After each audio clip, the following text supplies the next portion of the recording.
താങ്കൾ പറയേണ്ട പേര് പറയാൻ ഭയക്കേണ്ട കാര്യമില്ല. താങ്കളെ ഫോണിൽ വിളിച്ചവരെ ഭീഷണിപ്പെടുത്തി. അത് ഏത് നേതൃത്വം പറയാതെ ഭീഷണിപ്പെടുത്തില്ലല്ലോ. ഫോണിൽ വിളിച്ച് ഭീഷണി സംസാരിച്ചത് ഒരിക്കലും കേരളത്തിന്റെ ഒരു വക്താവല്ലായിരുന്നു. അല്ല, അതുകൊണ്ടാ പറഞ്ഞത്. നമുക്കും ഡൽഹിക്ക് പോകണ്ടേ, നമുക്ക് ബോംബെക്ക് പോകണ്ടേ, ഹൈദറിലേക്കും പോകണം, ഡൽഹിക്കും ബോംബെക്കും. ഞാനും ഭാവിയിൽ ഒരു സിനിമ എടുത്തു, എനിക്ക് പോകണ്ടേ. അന്നും ഇവരാണെങ്കിലോ എന്നെ കൊല്ലില്ലേ, അത് പറയണ്ടേ. താങ്കൾ പറഞ്ഞാൽ അയാളുടെ അടുത്തേക്ക് എനിക്ക് പോകാതിരിക്കാമല്ലോ. എന്നെ പോലെ താങ്കളെ പോലെ 100 കണക്കിന് സംവിധായകർക്ക് അവരുടെ അടുത്ത് പോകാതിരിക്കാം.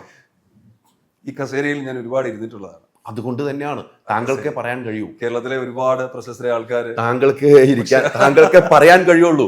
അത് താങ്കൾ മനസ്സിലാക്കണം. പക്ഷെ എനിക്കൊരു സമയം വേണം. മിനിസ്ട്രിക്ക് ഞാൻ കത്തയച്ചിരുന്നു. ആ മിനിസ്ട്രിയുടെ കത്തിൽ ഞാൻ പറഞ്ഞിരിക്കുന്നു, ഒരിക്കലും ആരെ കുറ്റം പറഞ്ഞല്ലായിരുന്നു. ഞാൻ പറഞ്ഞിരുന്നു, ഇന്ന് സെൻസർ ബോർഡ് എന്റെ സിനിമയ്ക്ക് വെച്ചത് അത് വല്ലാത്തൊരു വിപത്തിലേക്കാണ് വിരൽ ചൂണ്ടുന്നത്. മിനിസ്ട്രി ഇടപെട്ടിട്ട് ദയവായി അത് തിരുത്തണമെന്ന് പറഞ്ഞായിരുന്നു. ആ കത്ത് അയച്ചതിനെ പോലും എന്നോട് പറഞ്ഞു, നീ എന്തിനാണ് മിനിസ്ട്രിക്ക് കംപ്ലൈന്റ് ചെയ്തത്? ഈ പറഞ്ഞവരോട് ഞാൻ അയച്ചു കൊടുത്തു, നിങ്ങൾ എവിടെയാണ് ഭീഷണി സ്വരം അല്ലെങ്കിൽ ഒരു കംപ്ലൈന്റ് എവിടെയാണെന്നൊന്ന് കാണിച്ചു തരാമെന്ന് ചോദിച്ചു. അതും എനിക്കെതിരെ കുറ്റമായിരുന്നു.